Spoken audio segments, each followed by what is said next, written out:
and welcome to Milford's Candidates Forum. I'm John Seaver, and this is Steve Treadle. We are the co-chairman of Citizens for Milford, and we will be your moderators this evening. I want to welcome everybody here, both voters and candidates.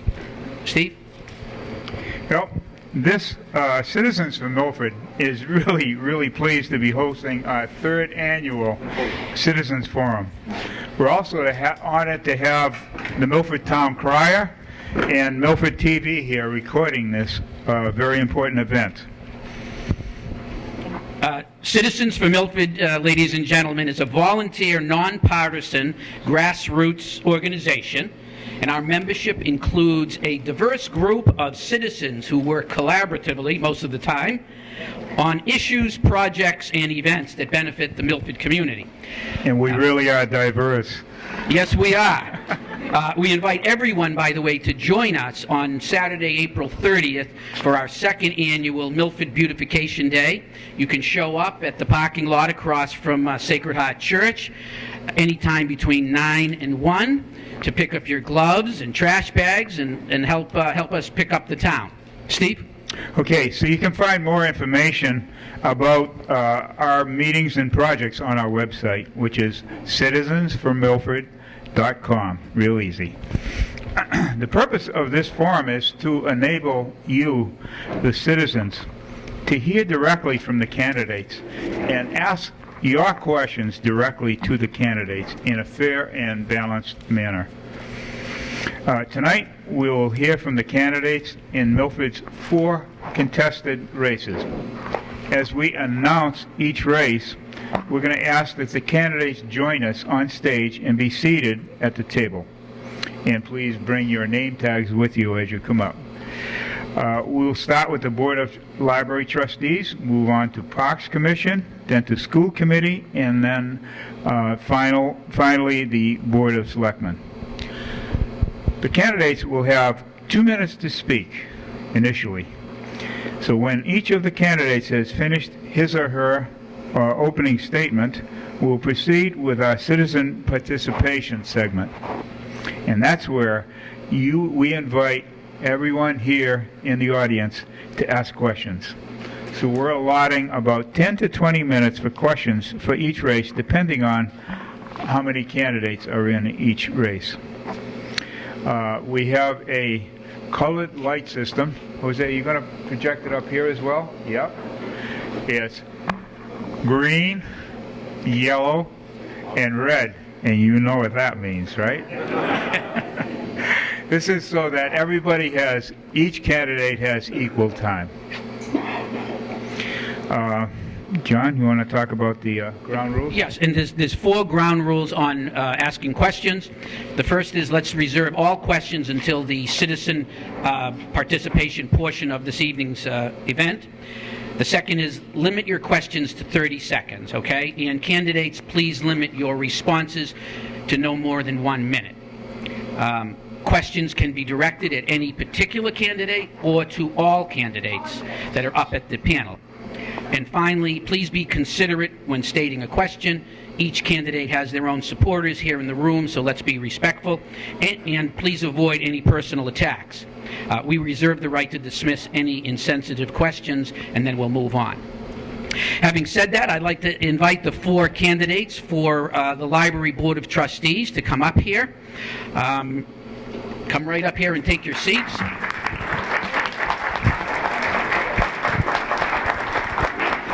There are 4 candidates for 2 open slots on the Board of Library Trustees. We have 1 incumbent, John Burns. And John, you can come right up to the podium and you can kick this off with your 2-minute introduction. The other 3 candidates, by the way, are Christine Cream, Jessica Espinoza, and Rory D'Alessandro. Okay. All yours, John. Thank you very much for inviting us to this forum. It is deeply appreciated to be here. I have been a member of the Milford Board of Library Trustees now for 7 years. 7 extremely important years in the history of the Milford Town Library. A library that has been historically very near and dear my heart. This library has, in my estimation, prospered considerably in the 7 years that I have been a part of the Board of Library Trustees.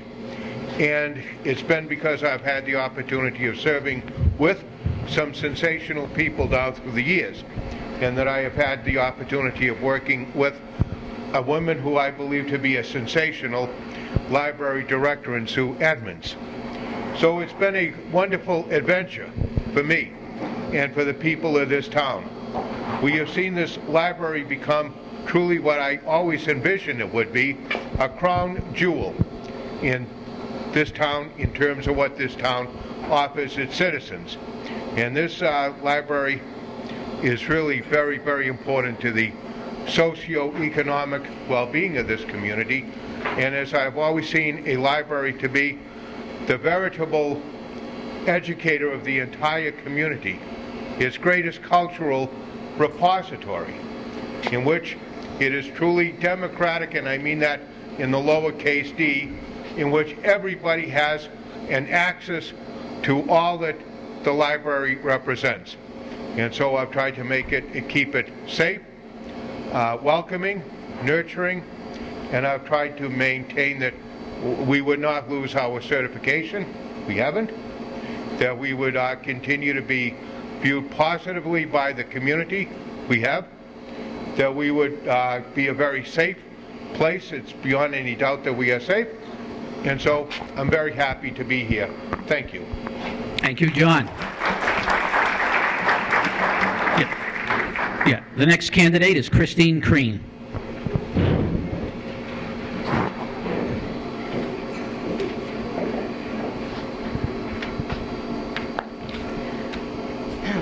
Good evening.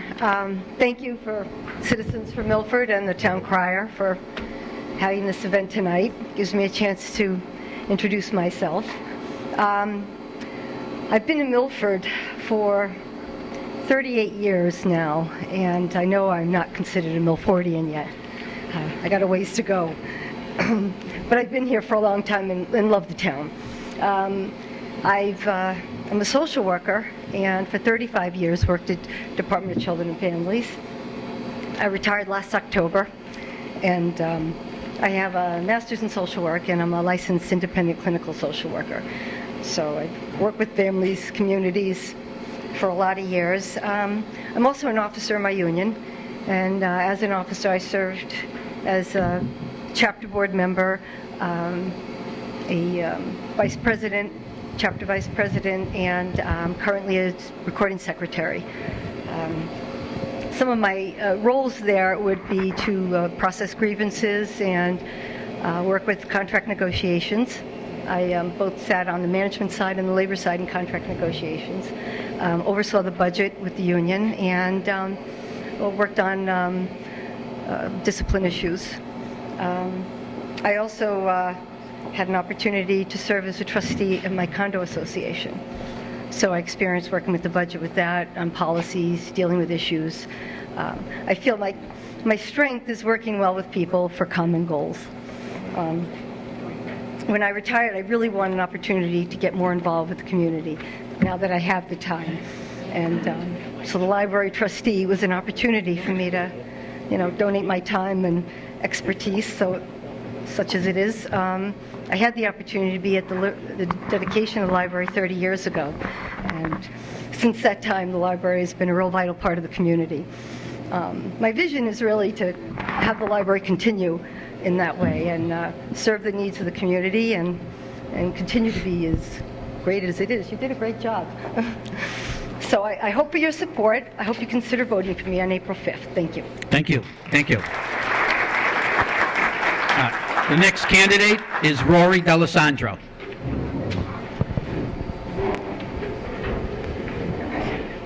Good evening, everyone. Woo, microphones. So I want to thank Citizens for Milford for having us all here tonight. And I'd like to start back at the beginning of my journey through Milford. I've lived here my entire life, which doesn't seem like very long, but it's long for me. I started volunteering with Milford Town Library probably when I was about 10 to 11 years old in middle school. We had a 2-hour-a-day after-school program, volunteered there 2 hours a day, and I accrued 3,800 or so hours. Then, by the time I hit 19, I decided, well, I think it's time to take my dedication to this library to the next level, and I put my name in to run for the Library Board of Trustees. In my endeavors, I did prove successful, and I got a chair on the board, and I served for 3 years. In my third year, I was the vice chairman on the board, and after my third year, I decided to take a step away and reassess my view on the community and myself, and try to become more mature and understanding of the Milford community and, of course, the maturing myself. So I took all my experience that I had in my 3 years away, and I noticed that there was an opening this year. I noticed as of February 1st no one had pulled papers, so I decided I think it's time to put myself back on this board and provide my service to the town and the library itself, and continue to make it the most important part in my eyes to the community. It provides summer reading programs that are unrivaled for the youth of the town, which I think is the most important part of this town, is our future, and that starts from elementary school on up with all of the summer reading, and I think the Milford Library provides those services better than any library in the area, and I've been to many other libraries and their trustee meetings to see how they run their libraries versus ours. And I'd like to continue to keep Milford Library as the crown gem of Milford and the central Massachusetts area. Thank you. Thank you. Thank you. And the final candidate, Jessica Espinoza.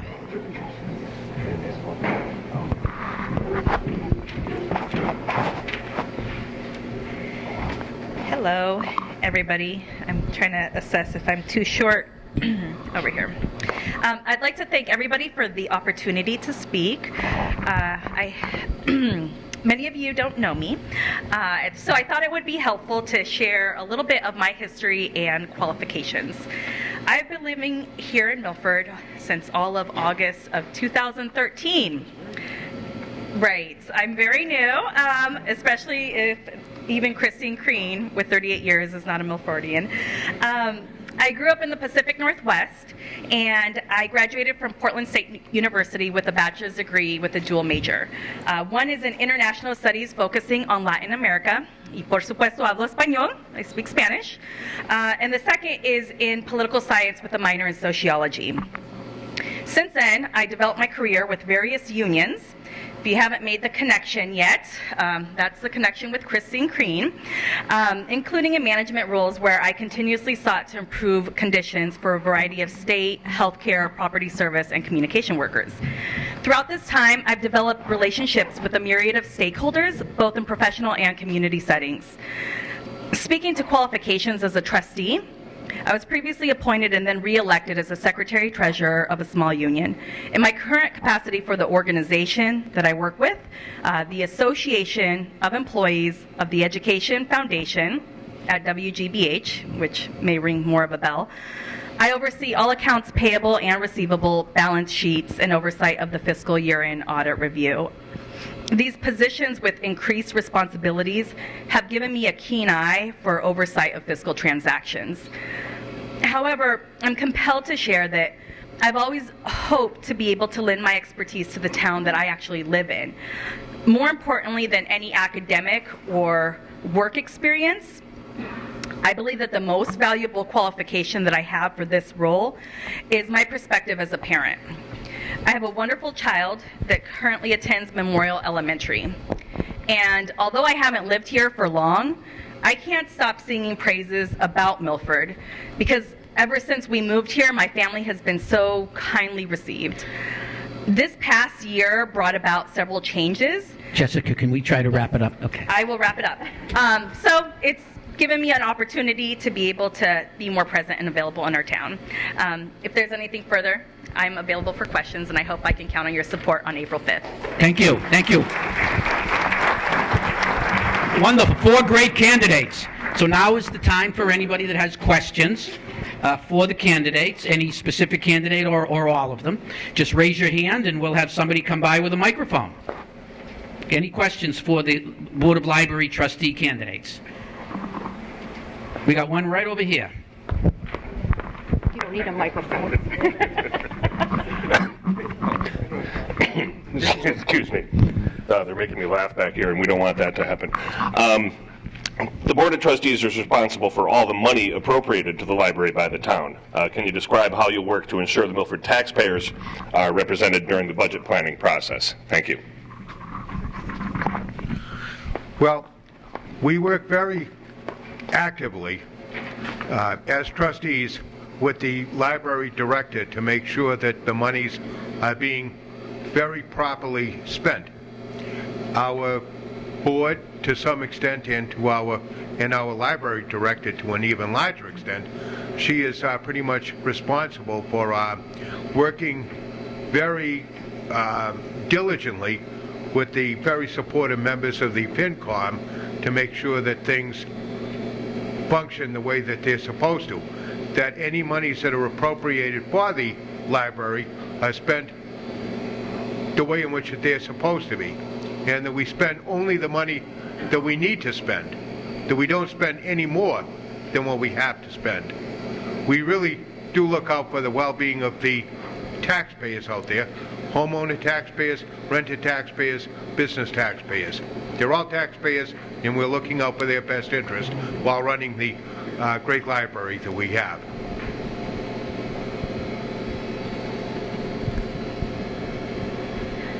So my approach to budget has always been to have a moderate, balanced approach on something, not knowing what the library budget is like. When I was a trustee of my condo association, you look at what the needs are, what's really needed, what has to be maintained, and then what you're able to kind of move forward and look at the future for. So it's got to be a balance. You know, you got to be cautious using other people's money, and you always have to be conservative, but at least enough to keep the institution healthy and in good repair. So, thank you. So on my last stint with the library trustees, I worked very closely with the director, Susan, to add on to John. We established a capital plan and a long-range plan, and at the beginning of every meeting, we would have her give us a budget report, and we would go over it very extensively sometimes when we would see some of the numbers. I always knew to ask questions because the library falls into a category known as certification, and what that is when we meet our budget properly, we keep a good rapport with the community, the library community in specific, that we can trade books with them, we can give them books, we can receive books. As long as we maintain that certification in our budget, all the monies are appropriated properly.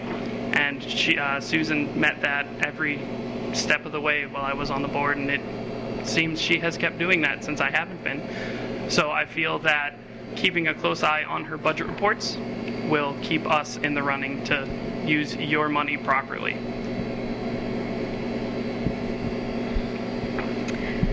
I think everybody up here has given some really good examples of best practices as far as accounting procedures. I think to answer the question specifically about taxpayers, I'm a huge advocate of transparency. So I think that sometimes there's some challenges when there's our wish list of what we want, there's the responsibilities that we have to take care of and assume, but when we're looking at the wish list, I think that part of that with the taxpayer, since it is taxpayers' money, that there has to be a level of transparency to assess, well, when there is flexibility, where do we allot that money? So that's kind of the angle that I think I would be looking at that from. That answers the question. Okay, great. Thank you. Any other questions for the library candidates? We got one over here.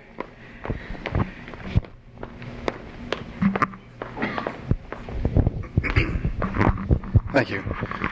This question is just for John. Since you mentioned working with the town officials on the budget, I noticed you left out the Capital Improvement Committee in that statement, and I thought I'd give you a chance to either pick up that spare or explain yourself. Yes. I thank you very, very much. I would be remiss if I didn't say that the Capital Improvement Committee has really worked very, very diligently with us. Part part of what we have done in the last few years is to redo the roof. We had a major roof problem. And every step of the way, we had an enormous amount of cooperation with our public officials. We had the Capital Improvement Committee, obviously. They did their thing. The FinCom did theirs. To no small extent, the selectmen did theirs. And I would have to say, finally, the members of the town meeting did theirs. This wasn't done by one group, not just by us. A lot of people helped out. And I'll tell you something, from my standpoint, I am very grateful knowing the quality of public official that we have in Milford. The vast majority, by the way, get paid nothing to do what we do. We do it out of a real, genuine love and commitment for the organization that we're a part of and the town itself. Thank you, John. Thank you. Other questions? Got one back there. The Milford Library has a wide array of services for the citizens of Milford. What ideas do you have for additional programming, for needs you think might be met? Any ideas that you have for the library?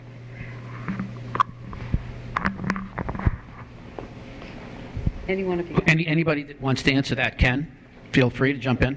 I'll answer that. Okay. Oh, sure. So I feel my biggest focus is to keep expanding our digital collection.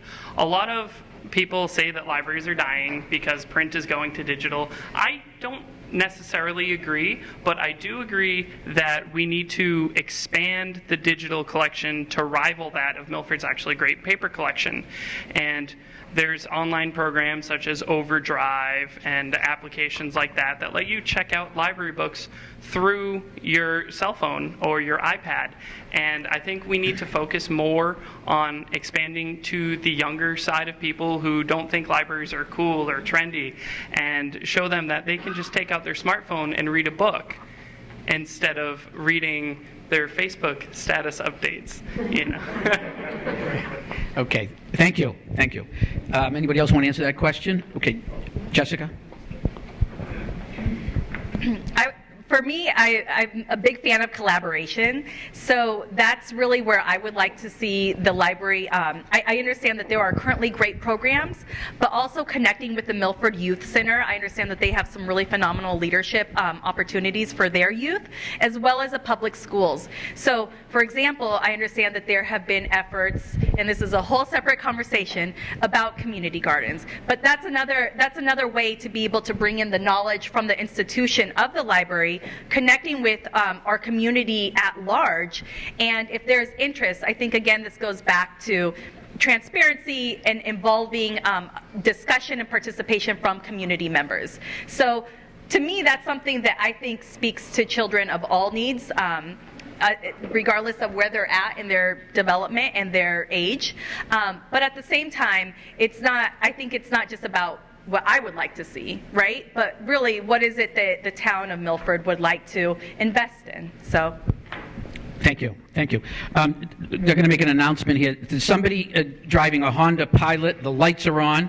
Mass plate 1HE241. A Honda Pilot. It's got to be somebody here. Okay. Anyway, did you want to answer, John? Let me state that when I first ran for library trustee and got elected 7 years ago, there were many commitments that I made in terms of really wanted to see things done. One of them was to maintain our certification we have, to be a safe environment we have, to be a welcoming environment that we have, to be something that we could all be very proud of as a community, and I think we all are very proud of. The one thing I would really like to see tried in this town is what has been tried in many other towns very successfully, and that is to have in the autumn and winter months Sunday hours from say 1 o'clock until 5 o'clock or 2 until 6 o'clock, to allow people in this town to do what that they do in Framingham and many other communities, be able to use the library from, say, October until sometime in April on Sunday afternoons. It's a wonderful way of getting to know the library. It's a wonderful way of families getting to enjoy something other than just sitting around and watching the television endlessly. So those are some of the things that I'd like to see done. But the programs we have at the library are immense. Just 2 weeks ago, we had a tea at the library for the closing up of Downton Abbey. I have never seen Downton Abbey, I'm sorry to say, but I understand that what happened with regard to this tea was absolutely awful. And so I'm very happy that we were able to facilitate that. Thank you, John. Thank you, John. And I've seen every single one of the Downton Abbey. We have time for one more question for the library candidates. Any more questions? We have one question right here. Hi, I'm vision impaired, but I always see fights break out at the library. Is there any way you can stop that? Because I'm trying to get in and out with my cane. Okay. I see people punching each other and riots. Anybody want to answer that one? You know, I'm sorry to hear that that's happening, and I don't know what the policy is now, but have they called the police, or is that something that's happened, that they've been able to call the police, or? I'm mandated notice when I was called EPBC because I don't see people get hurt. Yeah. You know, I teach abuse, so it drives me crazy when they. Okay. Is it happening inside the building? No, it's like right on the steps Okay. when you first go out, and I'm trying to get in the library. Okay. Let me address this as best I possibly can as the only present trustee up here, and it's not that their opinions aren't just as valid as mine, they are. The school across the street is obviously can be a problem for us, and it has been a problem from time to time. Very rarely do we really have this. It does happen, and it's going to happen outside of any building anywhere, where kids get together and they get belligerent. I think it's been held to a minimum. We have a tremendous relationship with the Milford Police Department. We actually have radios that are directly connected to the Milford Police Department that allow us to get in contact with the PD anytime any problem comes up, and they're right there for us. If there are problems that come up, they're being addressed. I can assure you that they're being addressed because every person in that building, the director and all of her excellent staff members, are out there to maintain the safety of every person that comes in and out of that library. Thank you, John, and thank you. And thank you to all 4 candidates for the library trustees. You guys can return back to the audience. Thanks so much. Yeah, take your name. Yes.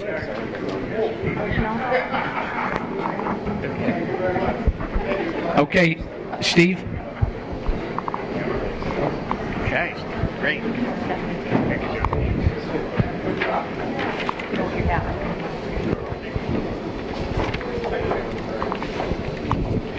Okay, we have next the Park Commission. Cesar Camoli and Paul Pellegrini. The Italians are well represented on the Parks Commission. You guys know the rules, right?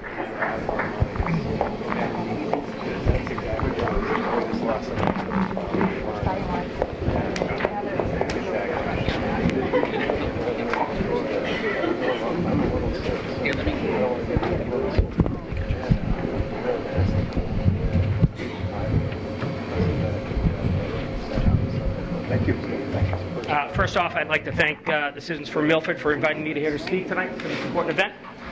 For those of you who don't know me, my name is Paul Pellegrini. I currently serve as a chairman for the Milford Parks Committee, and I am dedicated to continuing this service of maintaining and improving our parks and our recreational facilities. My commitment to community service is integral to what I am as a father, a coach, a leader within the community. I currently serve as a town meeting member. I'm president of the Milford Youth Softball Board. I'm a member of the Milford Youth Baseball Committee. I serve on the Shining Star Preschool, Brookside, and Woodland Elementary School councils. Lastly, over the last 14 years, I've had the privilege of coaching our Milford High School varsity baseball team. My role as a coach and member of these various committees has strengthened my relationship with school officials, the youth, and the parents of our community, and is instrumental in my desire to continue as our town's park commissioner. In my current role as park commissioner, I am proud to have been active in many projects that improved and strengthened our parks and facilities here in town. A few examples include the design and acquisition for funding for the 2014 Plains Park renovation, raising funds and installing new and much improved playground equipment at Town Park, and collaborating with landscape architects for the planning and designing of the Pheno Field renovation project. My position also has afforded me the opportunity to set the wheels in motion for a number of other needed park and recreational improvements. These future improvements include a total overhaul of Town Park, which will include new lighting, improved walkways, a new basketball court, and new fencing for all tennis courts and ball fields. Another project that is already in place is a holiday tree lighting at Draper Park. It is the goal of the committee to expand the lighting of that one tree to include all the trees in the entire park. In closing, I am committed to the town of Milford in many respects. My wife, Shannon, a lifelong resident of Milford, and I have strong family and friend roots in this community and intend on instilling to our two children, Kay, my daughter who's 9, and Santino, my son, who was 5. We like to stress the importance of community service. I am an effective community leader and go above and beyond in my role as a park commissioner. I see this position as a passion and not a job. I am motivated only by desire to serve the citizens of Milford and inspire community confidence in our parks and recreational facilities. Again, thank you. Thank you, Paul. Caesar?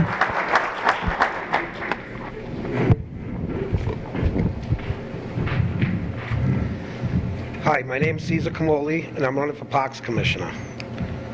I was born and raised in Milford. I have 2 children, 6 grandchildren. I care very much for the town of Milford and believe I can make a difference. I want to bring the community together through a few programs I've been thinking about for a long time. First, I'd like to bring back the lights at Draper Park. I want people to come to Milford and know what a beautiful town we have. Let Draper Park speak for Milford. I believe this to be important to make us proud of our town and fun for the children. Second, I want to clean up the parks to ensure the safety of our children. This can be accomplished with the help of volunteers. Third, I would like to also reinvigorate our playgrounds with an old program we used to have, Playground Instructors, where the instructors can teach our children arts, crafts, games, and sports. The playground instructors will come a few hours, 3 days a week during the summer vacations to work with the children, get them out of the house, away from the video games, and interact with other children. I have had many people contact me with interest in being involved in this program. Fourth, I would also like to start a community garden program where the people of Milford can stand together and grow their own flowers, fruits, vegetables, and even herbs. This can be done by building raised garden beds, soil, sun, and water. This could be accomplished through the contributions of local businesses and also the help of people donating their time. I have already had at least 50 people come forward to get this program off the ground. We would also have 2 gardening classes a month during the summer, from seed to table. The fruits and vegetables can be shared throughout the community during the harvesting season. Once again, I believe I can bring our community together through the different uses of our parks. Thank you for your support. Thank you, Caesar. Now we have questions. Who has a question for the park commissioners? Right here, please.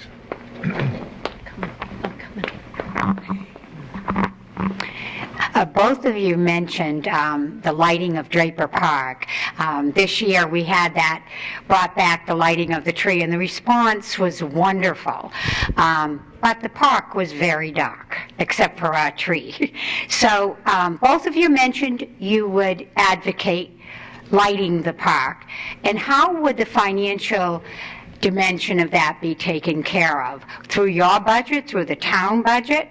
And also, those trees are big, and there's a need for a lot of equipment. Those are all issues that we thought about and really addressed, but we're limited in our ability to do those things this year. So perhaps each of you could address how you would address that problem.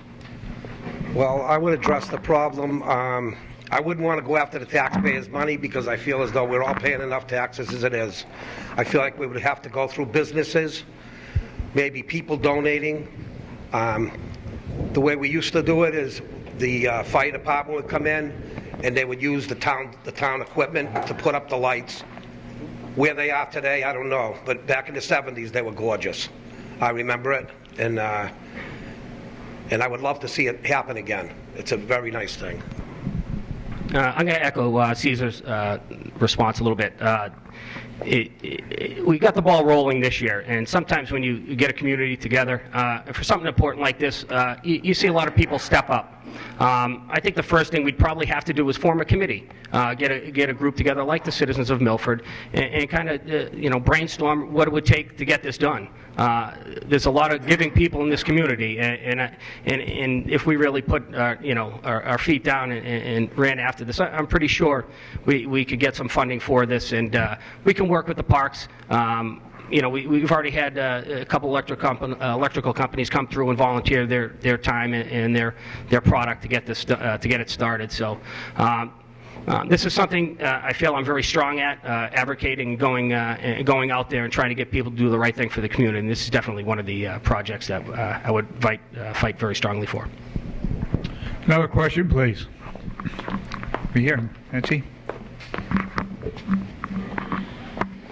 Hi, I'm wondering how you prioritize how your budgets go. I'm concerned because I'm active on the bike trail, and it seems like we kind of scramble for funding, whereas the athletic fields seem to have a higher priority. I know you have many different divisions to take care of, and I just wonder how you prioritize those. Yeah, so priority is sometimes it's based on need. So a perfect example of what we just did at the last meeting with FinCom, we discussed certain needs that we would think would kind of jump ahead of something that we might have budgeted before. So the example is the Milford Town Pool. At this time, we don't feel like it needs to be repaired. It's due for a pretty large makeover. But in the meantime, we really kind of stressed an example is Town Park. Town Park, it's a very popular place. It's central. It's central to Milford. And the kids and community and a lot of the schools. So this is something we're looking to push forward ahead of something like that. So we fight as for as much money as we can. And as a committee, we try to really spread it out to where we think we can make the improvements that would best help the community. So. Obviously, the bike, we have 5 full-time members on our board. We had the bike path added to our list of things to do to go along with the 100 acres that we take care of on a daily basis. So fighting for more money, I guess, would be the right thing to do. But we try to work around it and do the best job that we can. So. Well, I'm pretty new at this, so I've never worked with the park commission, and I'd have to learn as everybody else does. Well, I appreciate that. And I see what a wonderful job they've done on the bike trail. It's just unbelievable, beautiful. And the parks are beautiful. I love seeing Plains Park. What a wonderful job they've done from the dump to this. This is something that's, we have to give credit to everybody because it's come a long way. And with the money part of it, it'll come. If I become Parks Commissioner, I'm sure I'll learn the budgets. Thank you. Other questions? Do we have one over here? No? John? Oh, I'm sorry. Right in front of me. Okay. Sorry. You're on. Sorry. She's going to give you the microphone. My name is Anthony Persico. In the town park in Milford, it's like the new park, it's big, but can you add a little more 10-year-old stuff? All this stuff. I'm done. That's exactly what we're trying to accomplish tonight. Well, I know when I was 10 years old, and I used to walk up to the town park, and it was a lot. It was a nice park. And I used to bring my tennis racket with my brother, and we would play tennis on the backboard. And I don't know if you play tennis, but it would be nice if we put in another backboard for the kids to play tennis there. If you don't have a partner to play, at least you can play by yourself. That's an awesome question. So obviously part of our renovation at Town Park, what we're thinking that would come back, something to that effect, the tennis backboard. Town Park itself, if you really look around it, it does have an opportunity for kids of all ages. There are a couple playgrounds around Memorial School, and from what I'm hearing, they're getting a new one built that'll be updated for kids of a little bit older ages too. So, Milford offers a lot of different things for different kids, and and that's a great thing about Milford. So, during our renovations, I will keep you in mind to see what we can do about that. Thank you very much for that. John? Thanks. A lot of residents in Milford have family members of the four-legged variety, and I wonder if there's any interest on the part of either of these candidates to support the creation of a dog park in Milford. Funny you ask. So last night at the Milford Upper Charles gathering, I got a nice conversation with a young lady who currently works for the Mass State Department, the building I guess we took over up on Maple Street. And they have a lot of land that they just will not use. So this is actually something that I'm going to bring up to the board. We've talked about it before. We just really haven't had the exact or correct space, I guess I would say. It really hasn't been brought up in the community at all, to tell you the truth. But I think it's a wonderful idea. We have, they set up all locations all along the path, which has been great for things like this. So this is something we're going to look into. And I think it's a great idea. And hopefully I can work with this young lady and get that moving forward. Great. Well, I know the dog park's been a stickler for a long time. I don't know, people are afraid, if somebody gets bit or whatever happens, there could be liabilities. Okay, we know that. I've been bringing my dog to Medway. I've been bringing it to Franklin. Franklin has a beautiful dog park. I would love to see this from Milford. I don't know if we have room down at Plains Park. I know we're having a big problem with geese down there.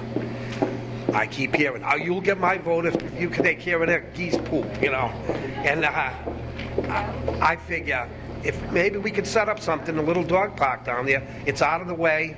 It's a nice place. And maybe it would help a little with the geese. It would scare them. I mean, geese have to have a place to go to. But from what I hear, my kids aren't going there right now, but from what I hear from parents, they're very upset about it. But like I said, I go to Medway, I go to Franklin, and it would be a wonderful thing to have a dog park here in Milford. Okay, we're going to close and move on to... Thank you, guys. Caesar and Paul. And at this point, I'd like to ask the four candidates for school committee to come on up.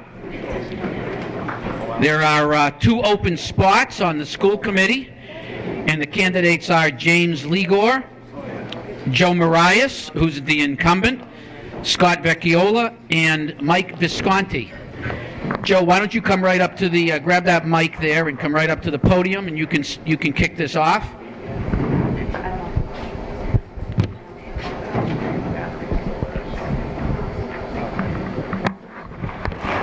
That's the most important.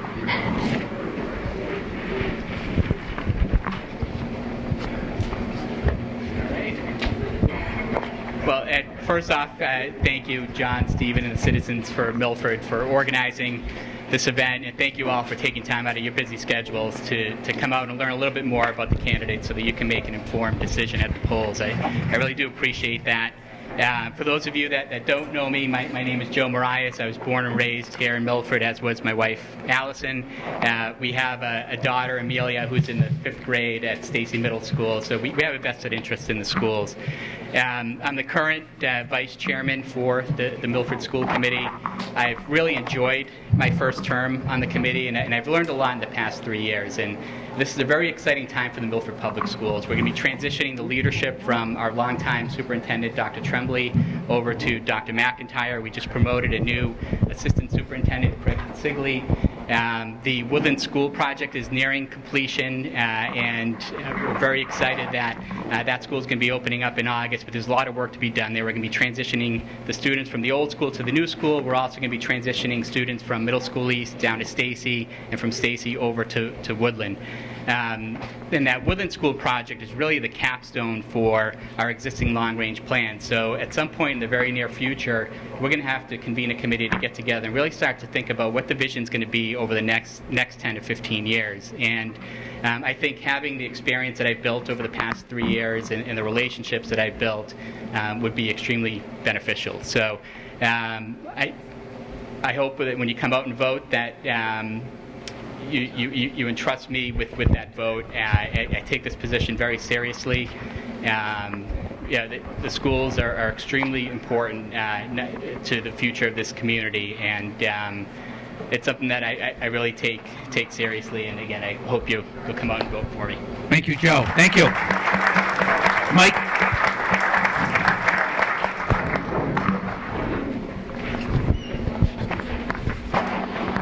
Good evening, folks. My name is Mike Visconti. I am a lifelong resident of Milford, born and raised here. Now, that in and of itself does not necessarily qualify me to be a school committee member. However, I am a very dedicated person. I have no children in the system, and quite frankly, I view that as an asset. All of my votes on the committee will be completely objective, with no regard for how it may positively or negatively affect my child, because I have no children in the system. All my votes will be predicated on how it will be in the best interest of the students in general. I am a very objective voter. Emotional voting has no place on the school committee. If we're going to improve our school system, we need to make clear and concise objective votes and move the system forward. I am an expediter. I spent most of my career expediting the resolution of issues. Recently, it has been reported that the school committee has come under heavy criticism for their somewhat lackluster approach to deciding what direction they were going to go in with regard to IT.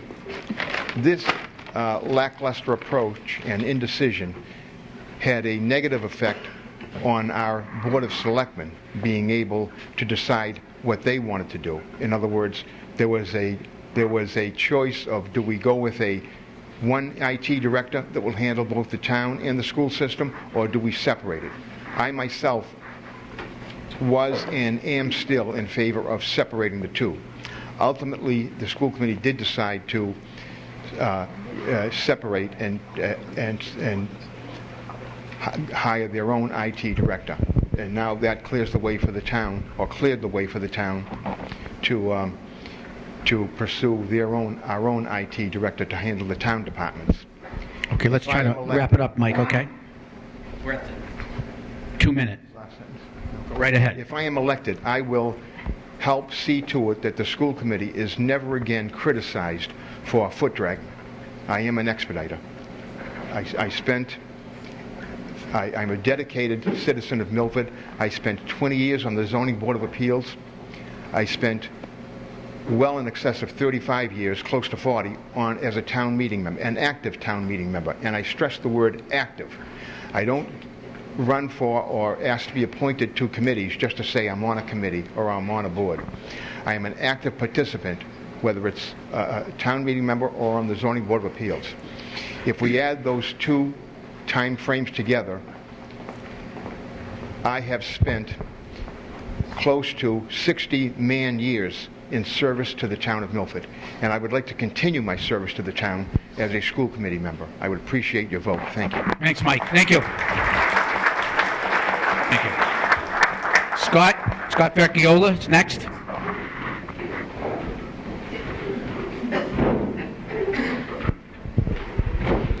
Let's see, I've been at this for a while now. Every year I run because I care about this town. So I figure I run for the school committee again because I do care. And my experience on the Vernon Grove Cemetery Board of Trustees and other boards because it makes me a viable candidate to become a good school committee member. And I think everybody here should do a clap for everybody running, because everybody's a winner in my book. Because it takes a lot to run for office in this town. Thank you. Thank you. Thank you, Scott. James Ligor. I hope I'm pronouncing that correctly. It's okay. It's Ligor. Ligor. That's close Okay. enough. Ladies and gentlemen, thank you. For those of you that don't know me, my name is James Ligor. I am a lifelong resident of Milford. I am also a graduate of the class of 1988 from Milford High. So I am actually heavily involved in the system. I have two boys currently in the system, Joshua Ligor and Jake Ligor. Josh is a freshman and Jake is in 5th grade at Stacy. I work for EMC locally and as a portfolio manager, and I also have an undergrad in business. My town service includes 10 years on the personnel board, 5 of those years as chairman, and I am also heavily involved in coaching youth sports. I spent 5 years coaching youth basketball and a year coaching youth baseball. So my goal is to try to help improve or restore the image of Milford School District back to what it was when I graduated in 1988. The school district is, in my opinion, now excellent. My wife and I have had a lot of success in the system with our 2 boys, and my goal is to try to help continue to move that forward. Thank you very much. Thank you. Okay, any questions for the 4 school committee candidates? Just raise your hands. Okay, we've got a question back here. Hi. This is for, well, anyone, but especially the new candidates. So the school committee is responsible for establishing, reviewing policies at the school. What ideas for added policies or reviewing policies do any of you have? And if so, explain. Well, the policy, dictating policy is a very important part of the school committee. I would like to enhance our policies with regard to, number one, maintenance of our school buildings. We have a bad habit in this town of building beautiful buildings, architectural monuments, if you will, and then forgetting about any kind of preventive maintenance, only to wake up 25, 30 years later and say, well, that building's gone, we need a new architectural monument. I would like to enhance our policies with respect to preventive maintenance of all our school buildings, facilities, and materials. Yeah, what I look at for policy, probably some bullying. You got to get stricter laws. Well, we have, the school committee members, I get stricter, because a lot of kids are getting bullied, because I see it, because I am on social media, so I see a lot of it on there. And you get better safety for the schools. Make them even tighter, because you never know, something can happen. There's a lot of stuff that goes on in this world today. We don't live in the good old world anymore like we used to. I like to see stuff like that get done. That's what I will work on, focus on the most. Thank you.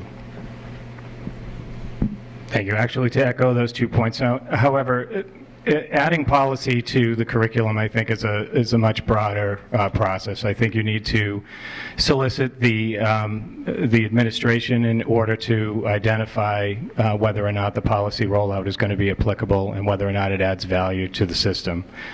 So I think identifying, gaps and holes in the current in the current curriculum and the current process, and then bringing in the administrative leaders to help define and roll out that process.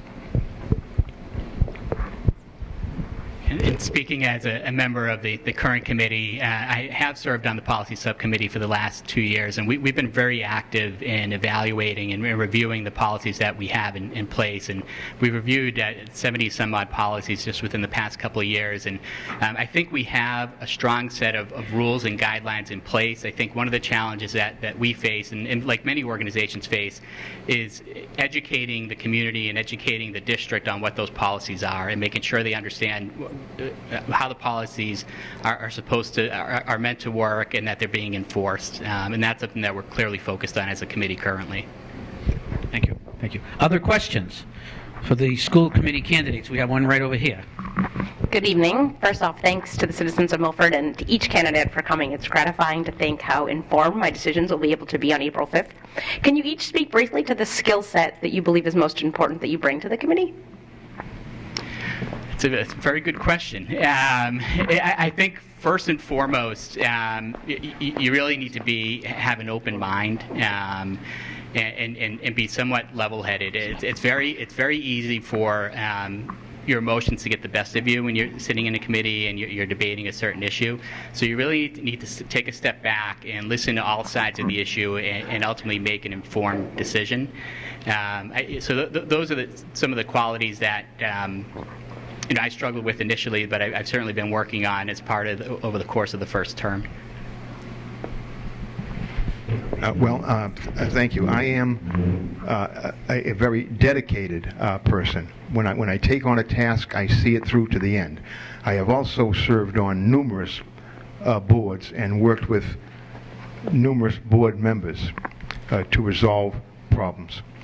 One of the things that I would do is offer my suggestions without hesitation. I have been accused of many things, but never of being shy. I cannot be and will not be intimidated, and I think those of you in the audience who know of me know that is absolutely true.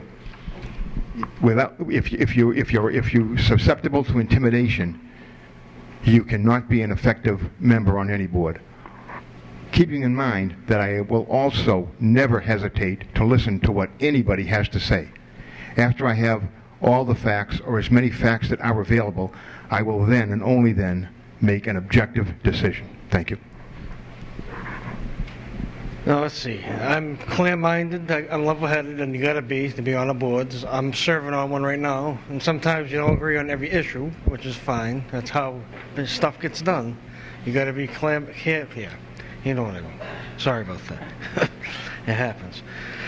That's how I would look at things. Be clear-minded, level-headed, and just get along with everybody and make the right decision at the end of the day. I think to Joe's point originally, it's objectivity is certainly an important function of that. However, cross-functional team building, working in a group environment, identifying the strengths of the folks around you and coming to a resolution that is going to ultimately move the district forward. That, I think, are the most important principles in working with a group of 7 people. So listening to everyone, respecting everyone's input, and then again, defining whether or not what you're discussing actually impacts the roadmap. Thank you. Thank you. Other questions for the school committee? Right up here, Amy.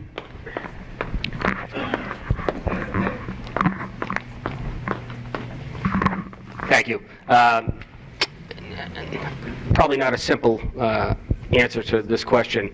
What are your thoughts on the children that are leaving and choosing other schools versus the ones coming in, the number, the percentages? We appear to have more kids leaving the district than we do staying in the district. Your thoughts? I kind of look at it from, just being involved in a sports scene, being up at the high school, being very involved up there. My numbers are down, and I know they're down, and I know kids are leaving. And I don't think it's, more sports than it might be just perception. So, your thoughts?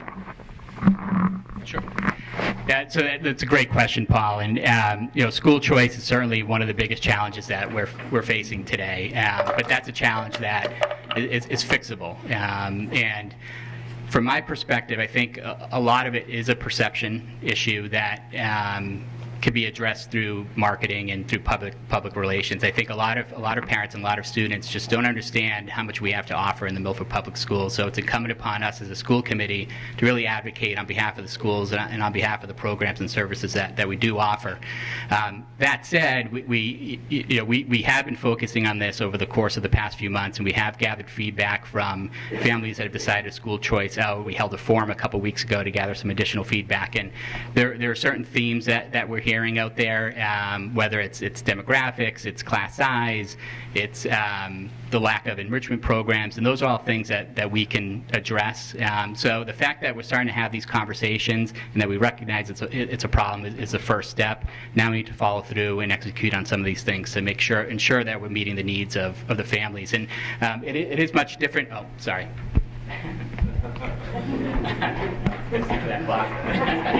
School choice, huge problem. We're losing students more than we're gaining. More importantly, it's costing the taxpayers hundreds of thousands of dollars in the process. One of the things I have been doing is communicating with a gentleman who was instrumental in preparing and administering a school choice survey that was sent out to all of the parents of the students in the Western school system who opted to choice out of the Western schools. Now, Western was a couple of years back was having the same problem that we are having, believe it or not. They were losing their students to school choice. I know that Milford did have somewhat of a survey. Unfortunately, the survey questionnaire or questions never made it to all of the people who choiced out. So the statistical results were at best inaccurate and incomplete. We need to do something, obviously, to get school choice in line. One of the things we need to do is improve, without even taking a survey, we need to improve Milford's school ranking. In the recent school ranking performed by the Niche Group, which is the leading, foremost, quintessential school ranking company in the country, ranked the Milford High School at 131, which if you look at it on the surface, hey, 131, not bad, considering out of the Let's try to wrap it up, Mike. If anybody would like to talk to me about it a little bit more after, I'd be happy to discuss it with them. I can show them numbers, statistics. The numbers, keep in mind, it's nice to say that, oh, Milford has a great school system. These categorical, emotional statements are fine, but the numbers are dispassionate. I'd be happy to discuss the numbers with you if you have a moment after. Thanks. Anybody else want to address that question? You want to move on? Okay. Just real brief for Paul. I couldn't agree with you more. In my opinion, it's a perception issue. So some of the things that we had been talking about were identifying some targeted messaging out to the parent base. So identifying 3 separate targeted messages, one for academics, one for athletics, actually, because we do lose a lot of kids, to various schools based on sports. I think that when they get to the 8th grade level, there's definitely a decision made there. It's not just in baseball. We see it a lot in football. We see it a lot in basketball.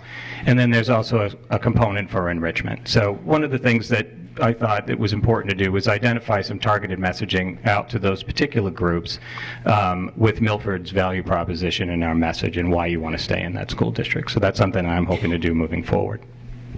Okay, thank you. I think we have time for one more question for this group here. We have Mr. Frederico, is that your name? Yeah, And no, how old- Persico. Can you say that again? Anthony Persico. Can you stand right up? Yeah. And can you? What grade are you in? 4th, so I go to school. What school? Woodland. Do you like your teacher? Yeah. Okay. What school do you go to? Woodland. Oh, Woodland. Oh, I was supposed to know that? Yeah. All right. So what's your question? My question is, can we get a Common Core in Park? Because I don't like Park and I don't like Common Core. Loaded question. Who planted him in the crowd? Does everybody understand that question? That's a very good question. You need to be able to measure results to some extent. So there is some value in having that test. That said, I think we put too much pressure on our children, and I think we make too much. We make it to be too much about the test itself, when we should just be focusing on the curriculum and focusing on the experience. And if we do that, ultimately, in my feeling, the kids are going to excel from a testing perspective. The problem is when you start teaching them the test and you start putting all this pressure on the children, I think that the testing results start to suffer. So it's a great question. It's a very controversial topic that you just brought up, and I think people feel very passionate one way or another. But there's certainly some value to having that testing in place. I think the question is around how much pressure or how much emphasis you put on it. You are going to be tested in one way or another for the rest of your life.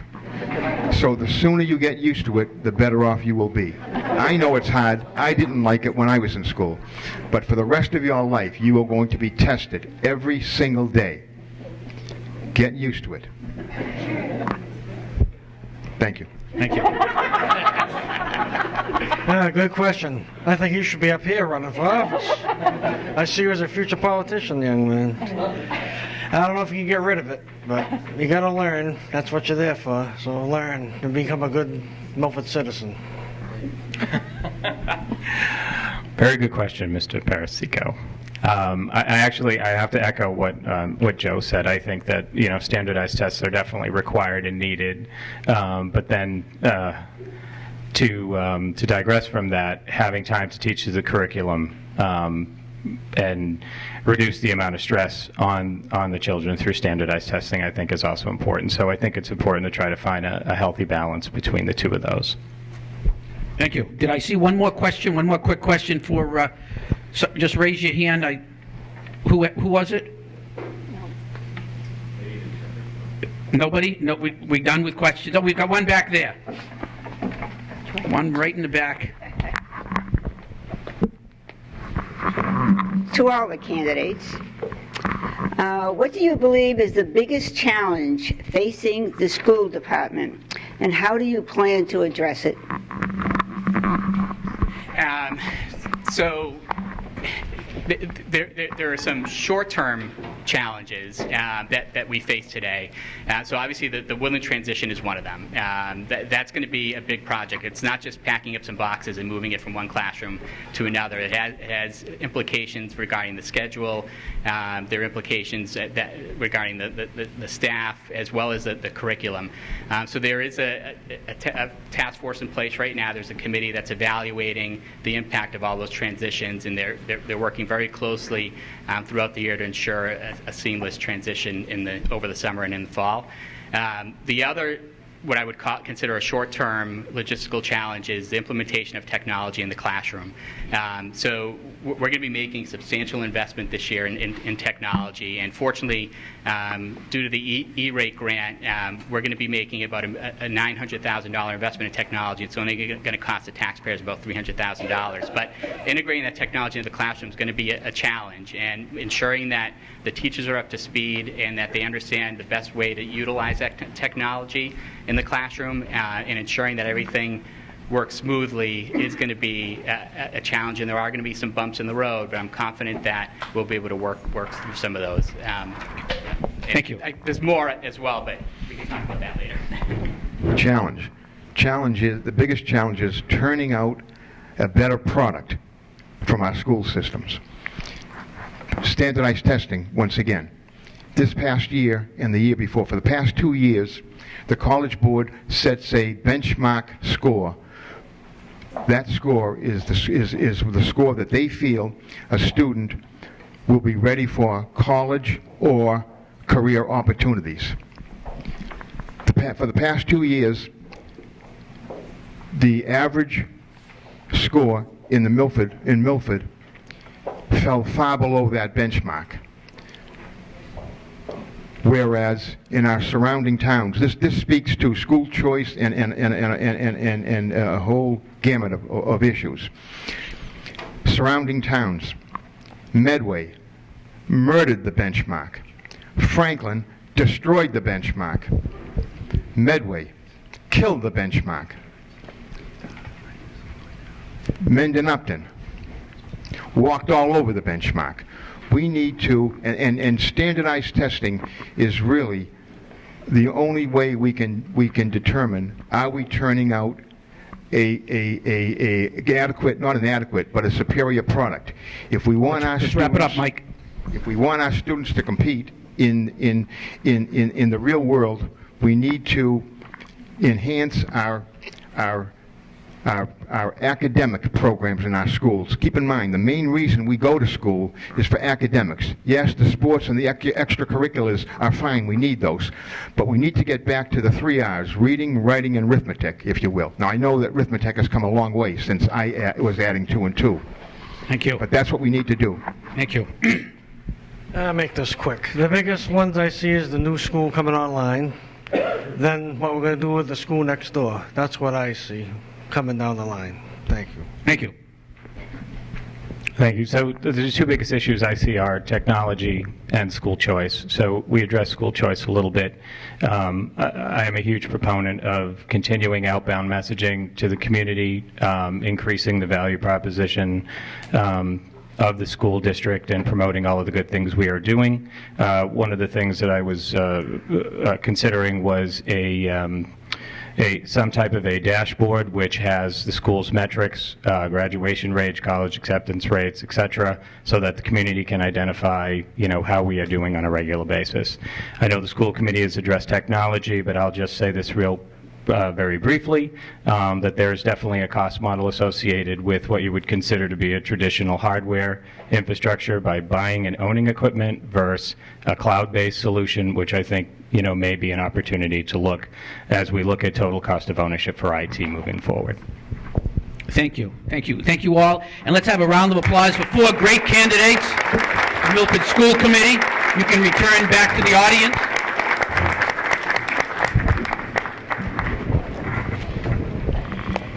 And so we come to the selectmen's race, and Patrick Collin and Brian Murray, please. You're doing great. Oh, no, you're doing great. It makes it easier.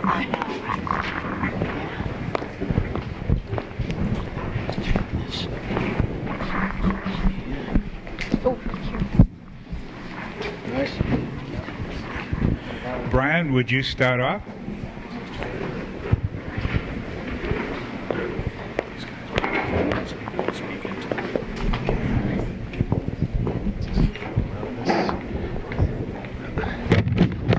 I don't really get a chance to talk on a podium with a cross in front of it too often, so it's a little bit of a different dynamic for me.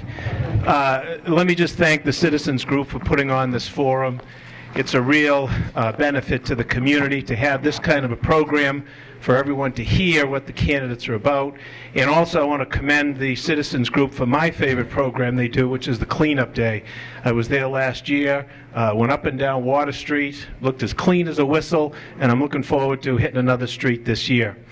When you think about the town of Milford, you need to realize that our heritage was built upon immigrants who came from Italy to cut granite at Fletcher Quarry.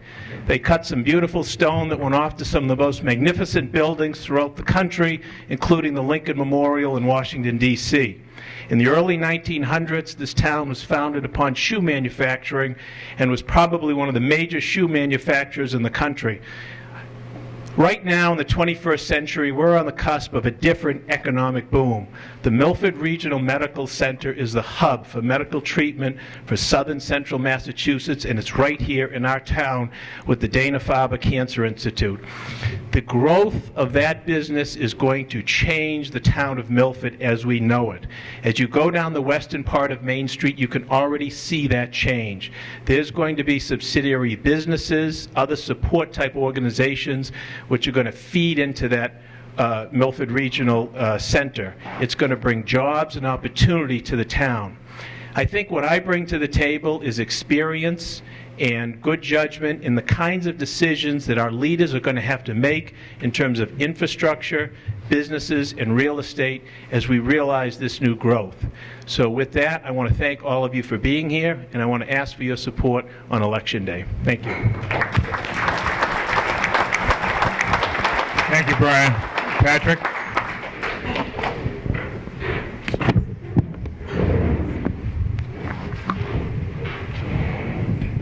Good evening, everyone. My name is Patrick Holland. I'm a candidate for selectman here in Milford. I want to thank you all for coming out here tonight to this forum. I'm holding in my hand the comprehensive plan for Milford. This was drafted in 2003. In this plan are called out a lot of the issues that seriously impact the quality of life here in this town. And I want to talk very briefly about 3 of them. One of the issues that's called in here, it actually decries the loss of retail business that we have on Main Street in Milford. It talks about finding ways to bring a lot of that retail business back, or at least some of that retail business back. It also says, but at least there's a shining star, there's a silver lining. And the silver lining is professional services and banks are still staying strong on Main Street. But that's not true anymore. Now in 2016, we see that the Milford National Bank is now closed. There's no longer foot traffic on Main Street that would support it being open. It also says in here that traffic is a big problem. We have to address traffic. The traffic concerns that we have in Milford are ones that are only going to get worse over the course of time. And so what have we done to address traffic? Well, the most recent project is the redo of Main Street. So we've redone Main Street, we've removed right-hand turn lanes, and we've removed parking, and we've made that area more congested than it ever was before. It says in here that we have problems with parking. Parking is a major issue for downtown Milford. There aren't enough parking spots for retail businesses to open up shop and to join us on Main Street. And what do we allow in Milford? We allow work trucks, construction vehicles to park overnight in our municipal lots. So, there are a lot of things that we need to address in this plan, and this plan's 13 years old. So my opponent has been in office now for 15 years, and I think we need change. And I think I can bring that change, new ideas, and a fresh perspective to try and address some of these problems that have been haunting us for so long. Thank you.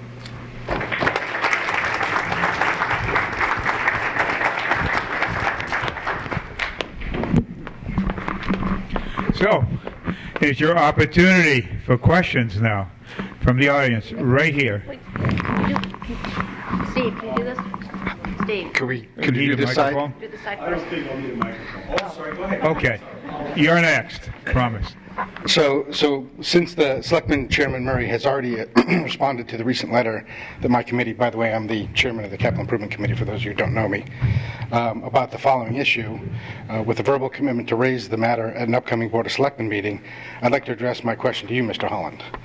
Namely, while the town moderator has made sure to fill any vacancies on the Capital Improvement Committee that are his appointments in a timely fashion, provided that there are suitable candidates in the town's talent bank.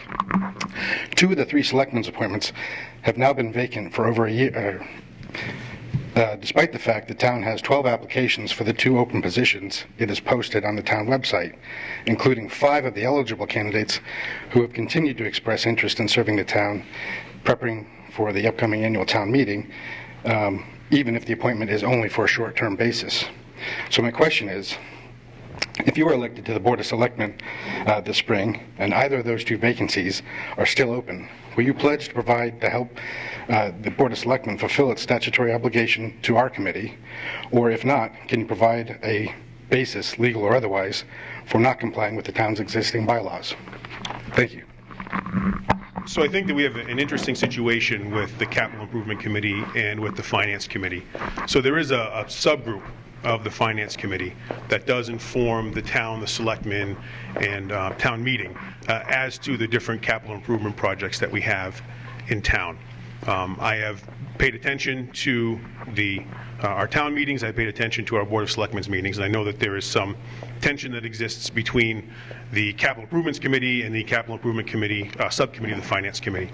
And what I've learned and what I've seen is that some of that tension doesn't always lead to the most accurate information being given either at town meeting or to the Board of Selectmen. And so I think that this is a problem that needs to be solved. As to my support to filling those vacancies, I know that there's discussion about whether that Capital Improvement Committee should go forward or not. I know that town meeting is going to decide on that. I think it should be in the hands of town meeting to decide if the Capital Improvement Committee needs to go forward. And I think that after that decision has been made, then the Board of Selectmen should decide whether those vacancies should be filled or not.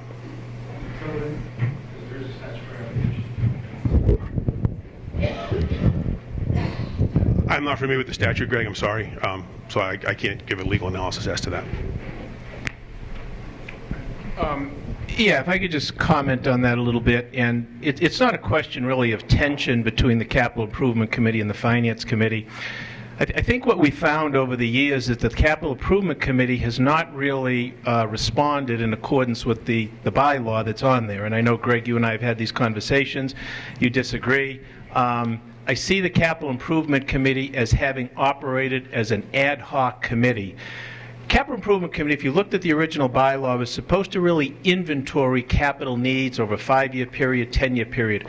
What the committee had devolved into was basically operating on an ad hoc basis and only coming up with capital items that were presented on a particular town meeting and assigning a score to them. So, for example, you might have an October town meeting, the Highway Department might be looking for a truck, Capital Improvement Committee gives us a report, they score it a 20. I don't know what to do with that. And outside of the context of all of the capital projects, you can't really make a judgment as to whether that's more important than something that the Parks Department might see. So the Capital Improvement Committee did change their bylaw. Concurrent with that, the Finance Committee became much more active in terms of capital planning. They now maintain that capital inventory, and the idea is to go back to town meeting again, let town meeting decide whether or not the Capital Improvement Committee ought to exist or not. Sorry, I don't want to get the red light show. Sorry about that. Okay. I just have a question that kind of dovetails in. I'm glad you asked that question first, because there was a situation recently, and I know that the selectmen had came up with a policy as far as hiring people. There was a situation with somebody who was hired, and my question is that how do you two feel on following the actual rules that are in place? And what your feelings are as far as exception to those rules, especially when it comes to somebody who has a personal connection with somebody who's hired for the town. In terms of hiring for a job, Ray? Yes. Yeah. Generally, I give great deference to the recommendations that come before me as an appointing authority. I don't have the opportunity to review all of the resumes. I don't have the opportunity to do the reference checks. I don't have the opportunity to do the interviews. I'm not going to have that person work in my office directly. So the department head, the town administrator, whichever individual you're looking to hire, they go through that process. They willow down the initial applications, they do the interviews, and then they come forth with a recommendation. Unless there's something that really hits me between the eyes that I don't know about, I give great deference to the recommendation of the, in our case, the town administrator or the finance director or whatever the department head might be in terms of appointing. And, I've got to assume that they've done the work, because we have a track record of that, and they're looking to appoint the best person qualified. And I don't feel that I'm in a position to go against that. Now, when we do interviews, then it's a different judgment process, but I don't get the sense that that's what you were looking at. So I'm a process person. I think processes are very important. And I've spent my career developing processes that deliver things either in a timely fashion or deliver the required result. Processes that I know I put in place, processes that I know I've worked on, I do rely on them.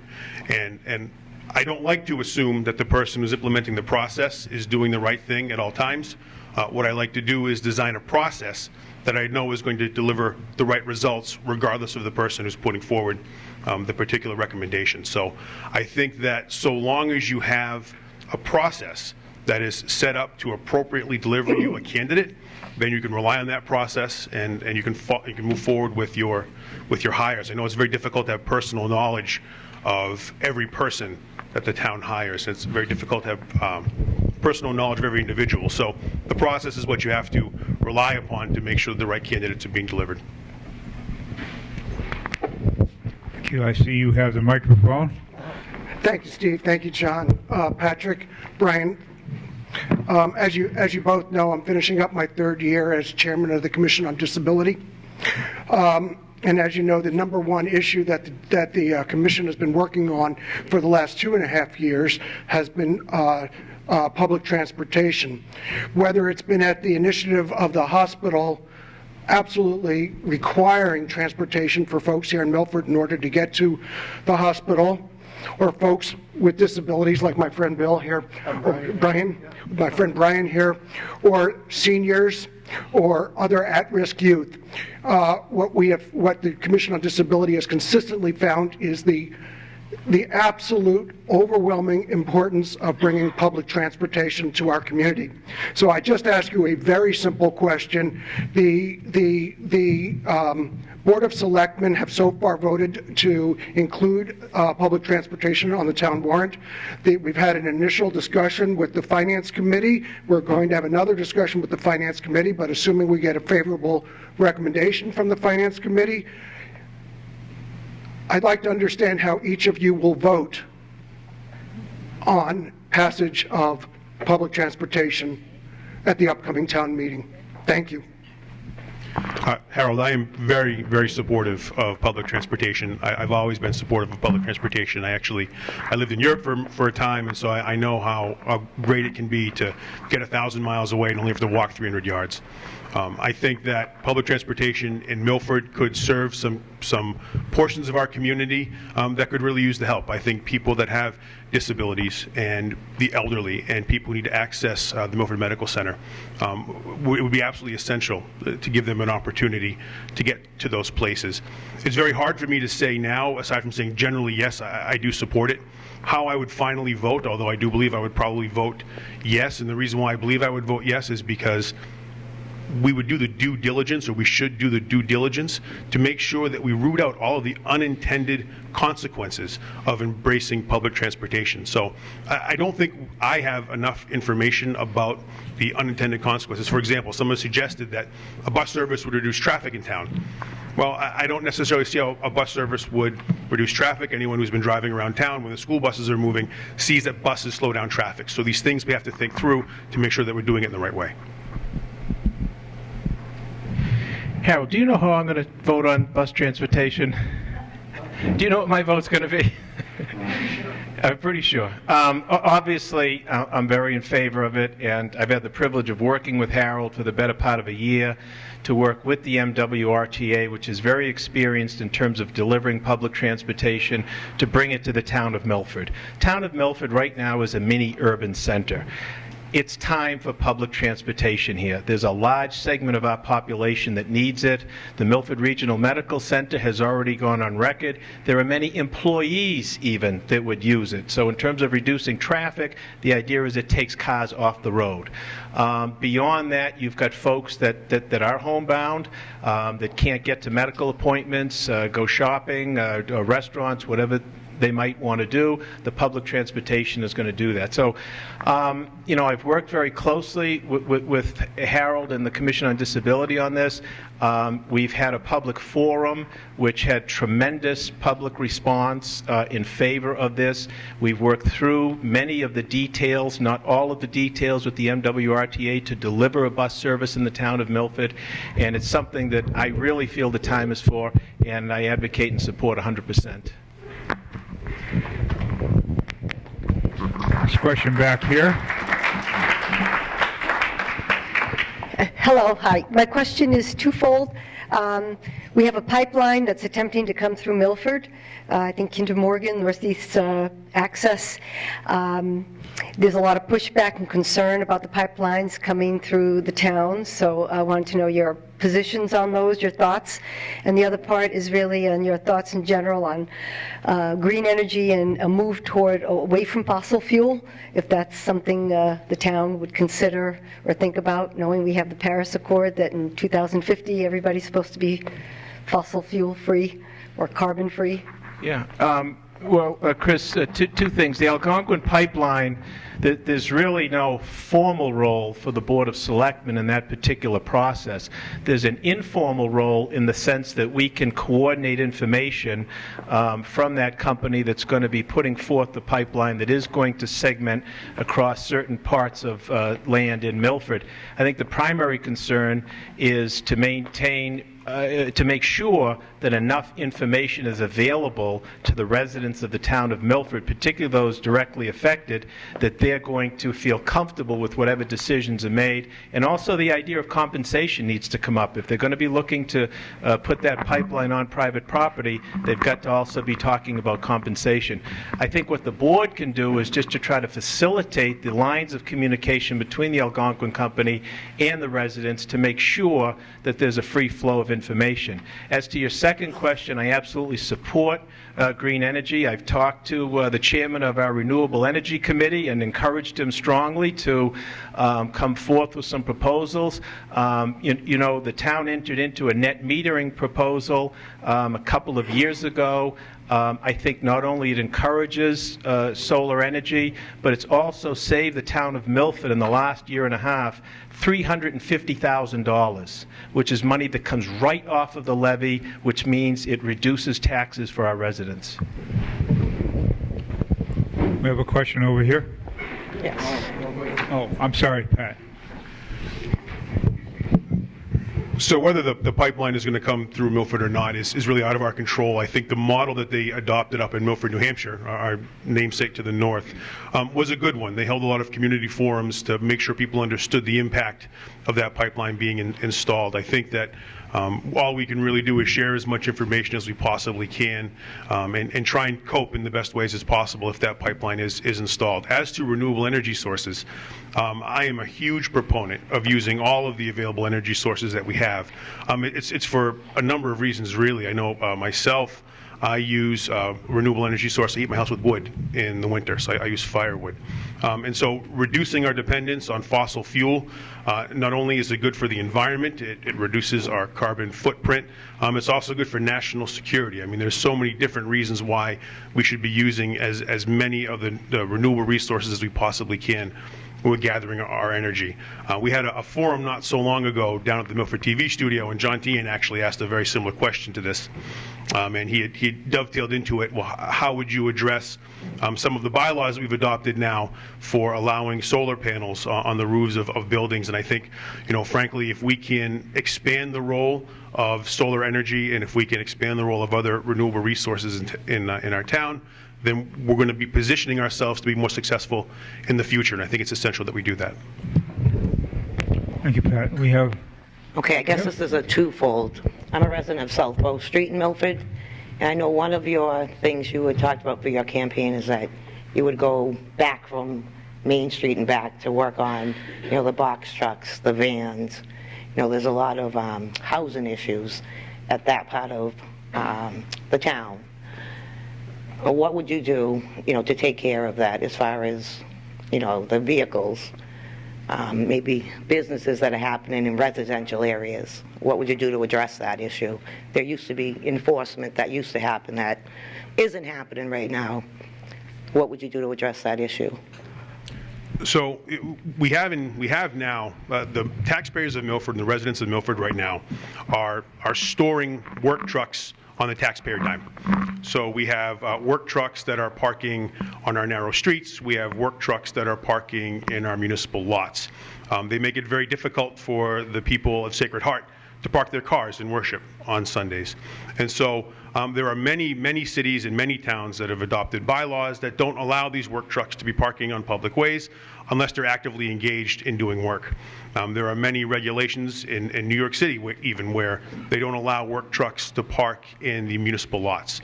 And so I think it's important that the people who are using these trucks to turn a profit are the people who are paying the cost of storing these vehicles. And so we do have zoning bylaws, so we only allow one work truck per unit in a lot of the rental properties that we have, so there are certainly enforcement that we can do there. We can change our bylaws so we don't allow work trucks to park in municipal lots across from Sacred Heart, although that is the only lot where they are currently allowed to park. So I think there are more things that we can do to make certain that the taxpayers of Milford aren't paying to store these vehicles that are used to turn a profit. Just a couple of things. you need to step back a little bit to get a little bit of the history of the commercial vehicle parking and the parking lot of Sacred Heart. About 10 years ago, the police chief came before us because the enforcement issues throughout the town on commercial vehicles was getting overly burdensome. It overlapped between the criminal enforcement and the zoning enforcement. The police department found that they were doing nothing else. So the bylaw came forward to allow commercial vehicles to be in that particular parking lot, to take them off of the streets, to take them off of the residential areas. Now, fast forward 10 years, the economy's picked up. There are more of the commercial vehicles. The visuals have changed in that area. There's a beautiful, large building there. A lot of the older, dilapidated buildings are gone. So we've been working with the police chief for the last 6 months. He changed the winter parking regulations in the fall. We've been working with him, and he's coming forward with some other regulations to allow those commercial vehicles to park in the parking lot between Jefferson Street and Central Street.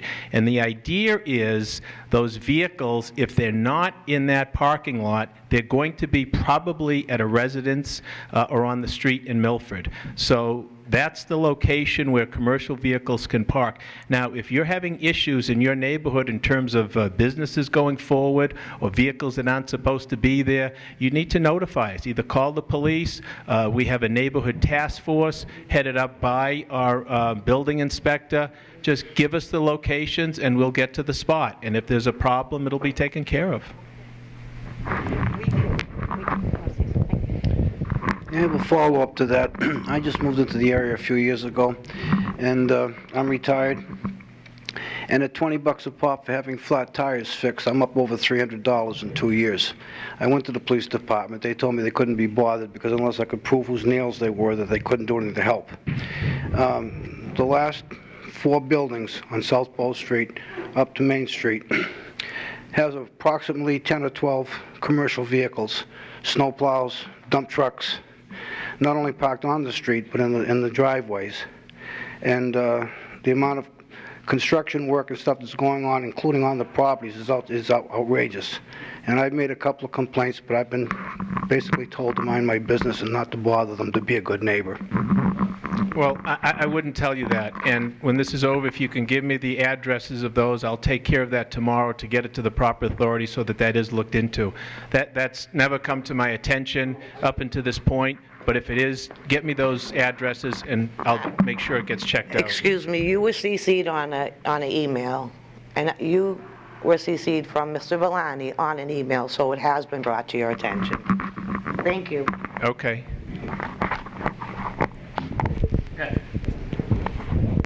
So I'll essentially reinforce what I've already said. I don't think the taxpayers of Milford should be responsible for storing these work vehicles. Moving them from Sacred Heart to Jefferson Street isn't solving the problem. It's still causing the taxpayers of Milford to bear the burden of storing those trucks. And so where there is enforcement, where we can get those trucks removed because they're parked illegally at a building that doesn't have enough units to support them, I would actively pursue the police to move those out of there. I don't think that, again, we should bear the responsibility for storing those commercial vehicles. Okay, other questions for the selectmen candidates? This gentleman right here. Stand right up there. Let's get him a microphone. The last one. So why did you guys run for selectmen? I'm just curious. Like, what are special qualities that you have? Thank you. Patrick, why don't you start with that one? You know, I think that I've lived in this town my entire life. I went to school in this town. I love this town. My family is in this town. My neighbors are in this town. And I've always considered it my responsibility that I had to give back. And so I started doing that by serving on the school committee for many, many years. So I'm one of the people that's responsible for those standardized tests that you're stuck with. I'm sorry. But it's important to me that I give back to our town, so it's a nice place to live. So my son, who's not much younger than you are, wants to live here for the rest of his life and wants to raise his grandchildren here. So it's really all about love for the town and love for our community. It's very important, I think, to do things for the community, and it's not just being a selectman. I started getting involved over 30 years ago as a town meeting member, doing volunteer work, working on the school committee, a number of other committees. There are so many problems out there. There are people that don't want to get involved. It's not easy. You get subjected to a lot of things that aren't necessarily pleasant, but I think if you believe in what you do and you try to do the right thing for everybody, there's nothing more rewarding in the world.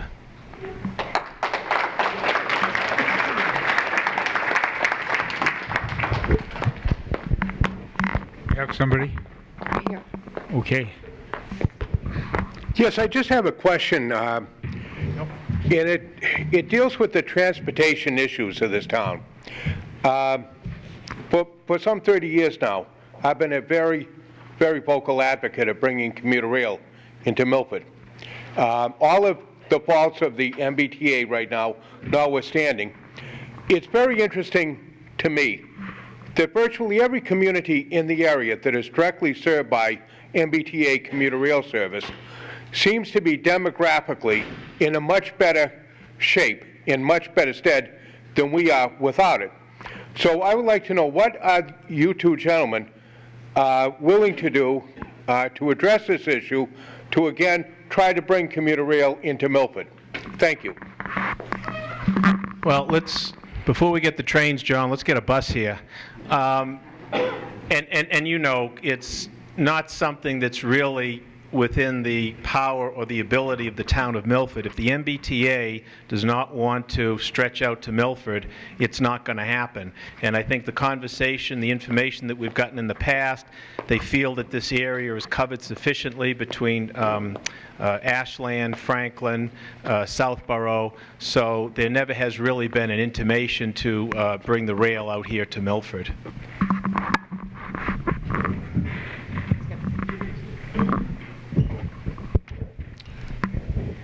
With the current financial troubles that the MBTA is working with right now, I think the likelihood of us seeing an expansion of the commuter rail out this way, it's not very likely anytime soon. I know that they're talking about the expansion now of the T in Somerville is now being put on hold because of all of the graft that's been happening with the MBTA over the past number of years. We're not currently in a zone where we support the MBTA financially, and there is a very high cost if the MBTA does extend their service to Milford.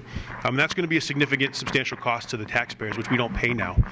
It would be true if they were to go to Hopedale too. I mean, if you're serviced by that area, then there is a substantial line item budget cost that's going to go into that. So I don't necessarily see that as being a potential for the future. I mean, I would love the MBTA to be here, but I think right now it's probably cost prohibitive on both the state side and the town side.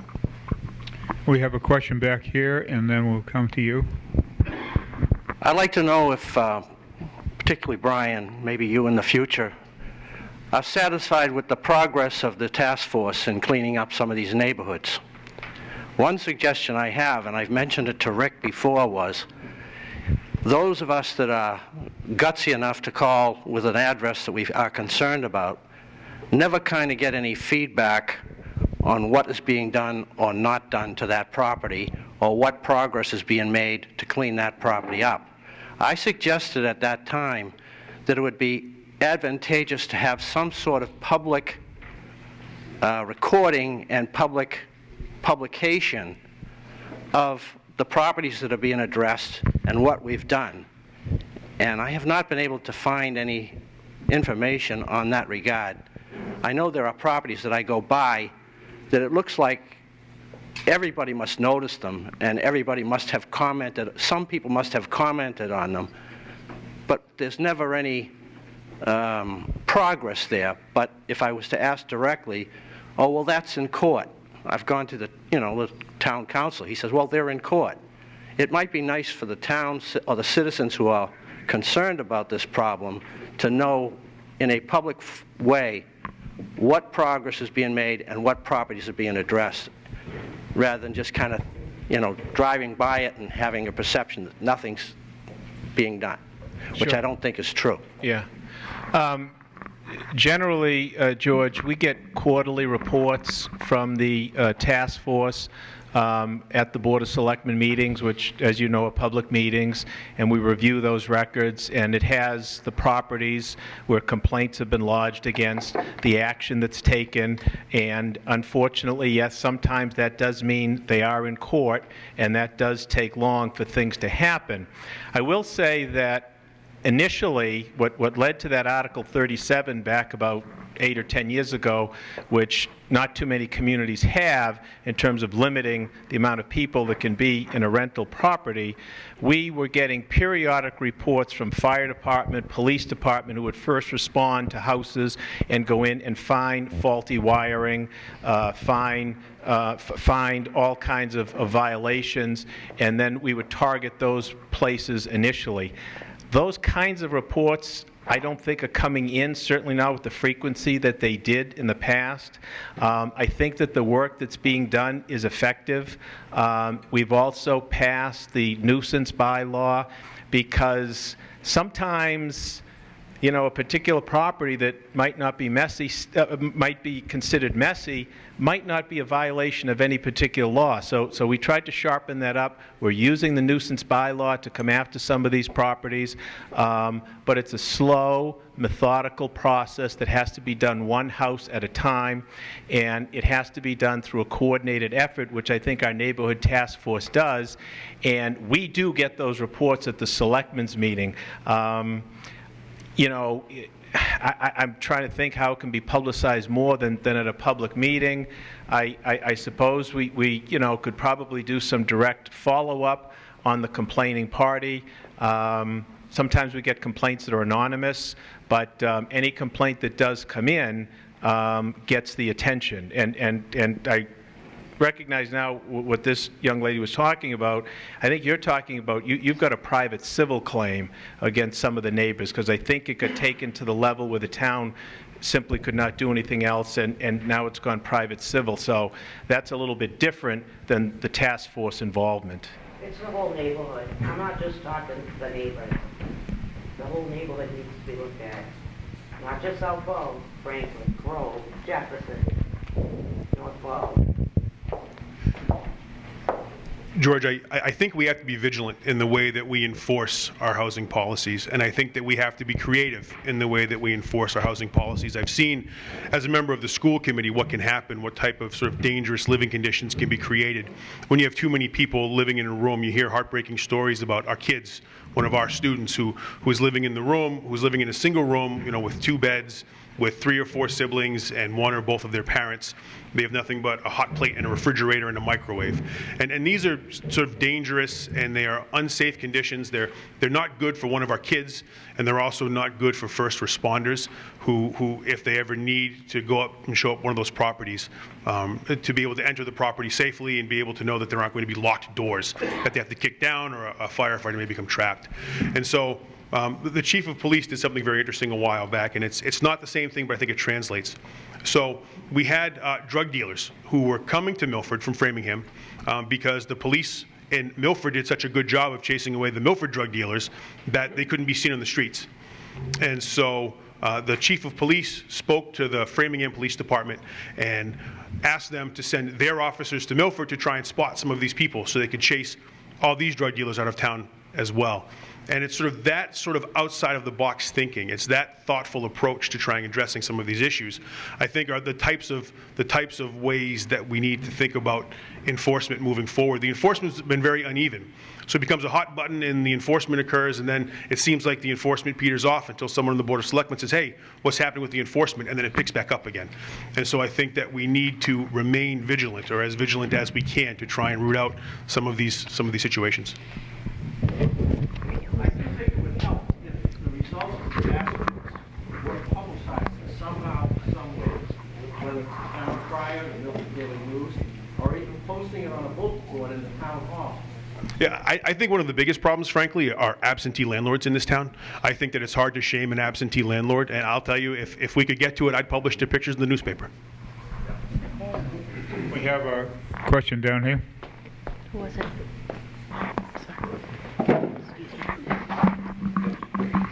Hi, I'm all for commuter rail, and I'm all for bus, but I have a question. What about a taxi? We don't even have a taxi here in Milford. Is there any mandate that we can't have it, or could yellow cabs come in, or? As part and parcel of the bus proposal is what they call the dial-a-ride, and that would work in conjunction with the van that we have at the senior center, and folks would call it up, and it's not a taxi per se, but it's similar to that type of concept for a targeted trip, whether you're going to the stores or to see a doctor or something like that. A taxi service, that would be a private business that you would have to try to encourage to come in.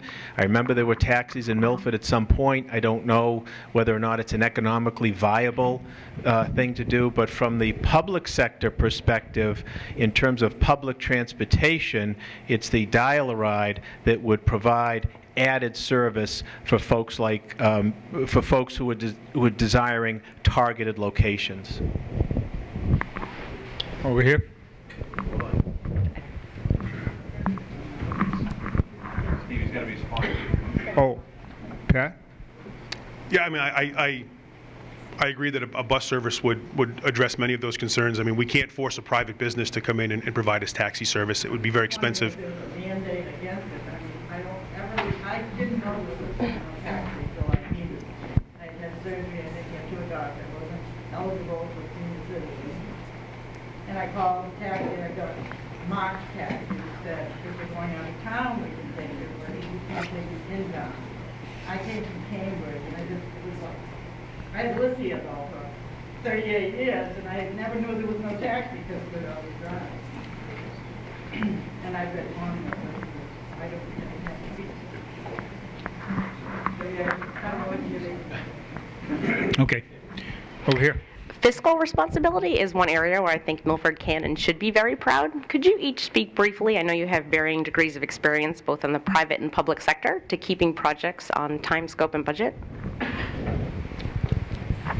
So the largest project that I've been involved in as a public servant here in the town of Milford has been the Woodland School Building. So I've served on the Woodland School Building Committee now for 4 years, and so we're delivering a building. It's a $60 million building. The cost to the town is a little over $30 million, and that's a project that we've been able to deliver on time and on budget since its inception. I'm very proud of that. It's also going to be, when it opens, the largest elementary school in the Commonwealth of Massachusetts, and that may sound a bit extravagant when you say it, but really the genesis of that building started back in 2004 when we put together our long-range educational plan. Representative Fernandez and Selectman Buckley came up with a plan that said, well, what we really want to do is take our fifth graders out of our middle school and put them down into an elementary school. So we have a 3, 4, and 5 school building.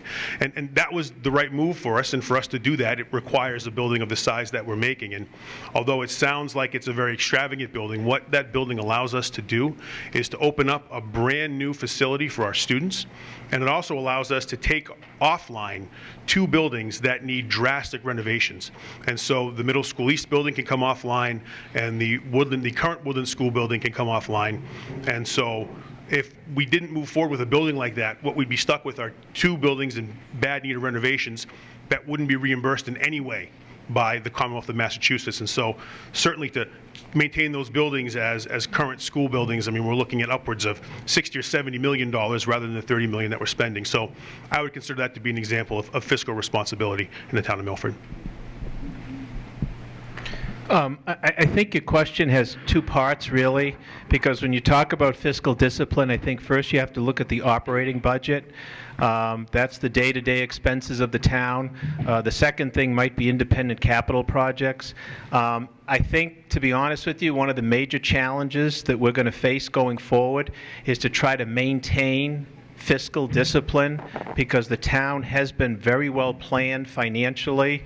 It's been a team approach with the Board of Selectmen. The Finance Committee is very, very strong. We have a financial department at Town Hall. We're in a very enviable position financially year to year.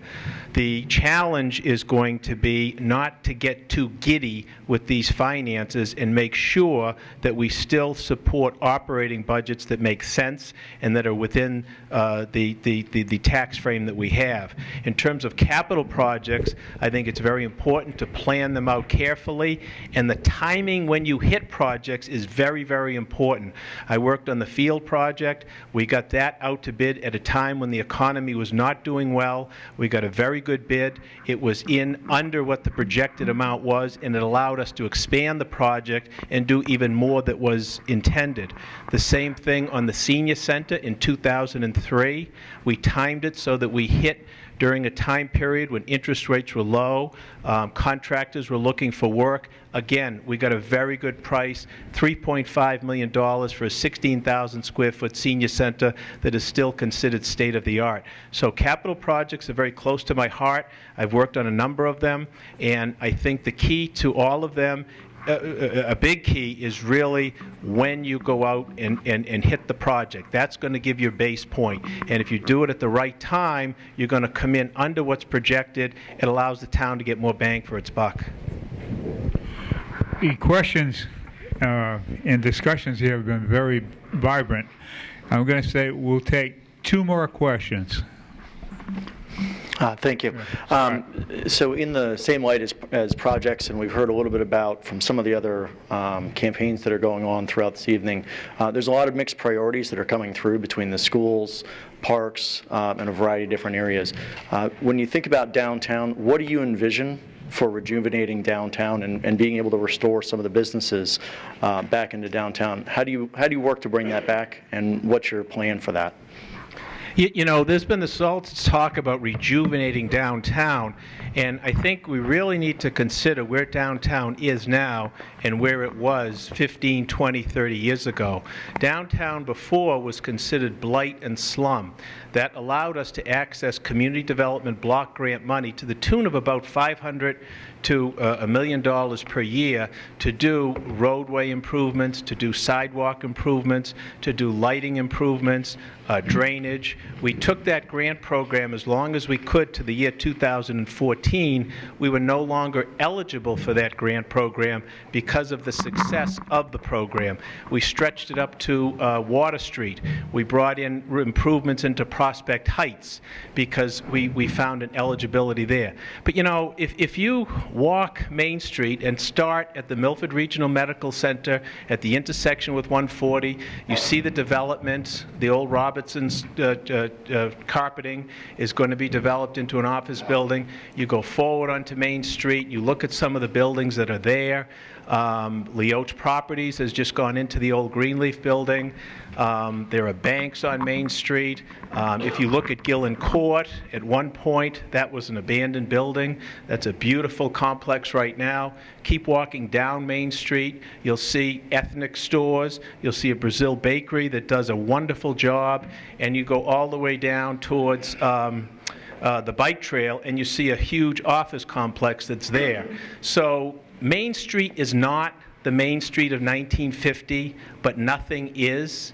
But the Main Street of today is a very vibrant Main Street. There's a lot of activity there. There aren't the empty buildings that is portrayed to be there. It's not the shopping mecca that we might remember it to be, but it's a different type of Main Street than it was in the past. Pat? I think what's obvious to me in downtown Milford is that there's no plan, or whatever plan there is isn't quite working the way we'd like it to. If you look at similar communities, if you look at what's happening up in Marlboro, and you look at the way they're directing their downtown development, they've put together a long-range plan. They're not looking out 5 years, they're not looking out 10 years, they're not doing things in fits and starts. They aren't concerned about fixing an awning or putting up new streetlights. They've put together a comprehensive plan that looks forward 20 years, and it says, what do we need to do to foster the kind of development that we want in our town? How can we take this old New England Main Street that had been losing retail shops and inject a new vibrancy, a new livelihood into that area? And so they put together a committee to study it, and there's an economic development corporation for downtown, and there are members across the community working together to restore it. They're restoring restaurants on their main drag. They have a recording studio. They have craft breweries. They have all of these new pieces that are coming together. And so what we need to do in Milford is put together a similar long-term plan. And I've spent a lot of years working in retail development and marketing, and putting together long-term plans is what I do. And so I have a type of experience that isn't represented right now on the Board of Selectmen, and I can use that experience to help gather that long-range plan so we can really move Milford in the way that we want to do, and take the businesses that are there now and make them multi-generational, and to add new businesses to the mix that will be multi-generational. I don't want to leave anyone with the impression that this plan that was put in place 10 years ago has simply been put aside and is not touched. In 2014, the Planning Board moved forward to revisit this plan, update it, and that's currently what's going on right now. It's really not working that well. Okay. We'll take one final question right here. Hi, getting back to the parking across Sacred Heart Church. A month ago, I was going to Mass, and I counted 12 commercial trucks parked there. Nothing is written on the trucks. There's all ladders on these trucks. When I was coming out of Mass, I said something to the cop, and he was very rude, and he just says to me, "There's nothing I can do." When is something going to be done in Milford with all these illegals? Well, okay, you've got a couple of different issues there in terms of the vehicles. Again, I don't know that to be the case. The parking regulations, again, they were put in place originally over 10 years ago to try to keep the vehicles off the neighborhood streets and into that commercial lot. The use has expanded, so now the proposal coming forth, which we're going to address at our meeting Monday night from the police chief, is to change those regulations and allow those vehicles to be put somewhere else. There's Testa Carpentry, there's Moe's Plumbing, there's Mazzone Electric. These vehicles aren't just what you might classify as illegal. These are... there may be some vehicles like that, but those vehicles, again, we're going to move them to another parking lot, and if there are illegals, the police can enforce that. If these vehicles are not registered, if they're illegal operated businesses in the neighborhoods, that's where the question of enforcement comes in. So it's a balanced approach, because if you don't allow for the commercial vehicles to be somewhere, they will be in the neighborhoods, they will be in the streets, they will be a problem to all of the residents, and they will be an enforcement problem. So the police chief is recommending that this is the best way to handle this situation, and that's the recommendation that's going to be put forth. Pat?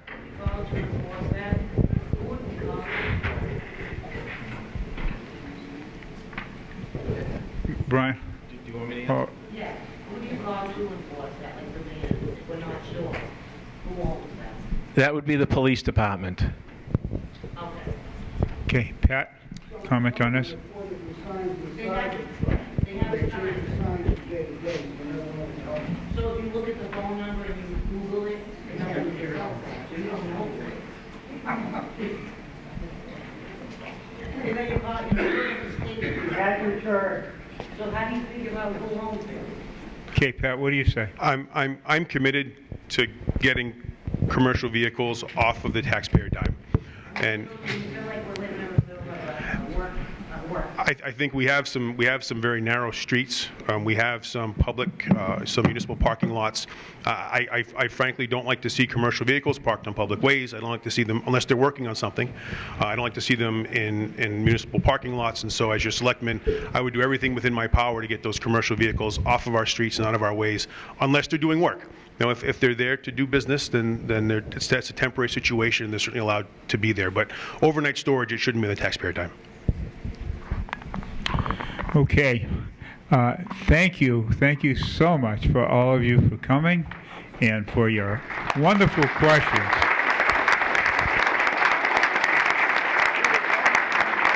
And I want to say that most, if not all, of the candidates are still here. place is going to be open as long as people want to stay.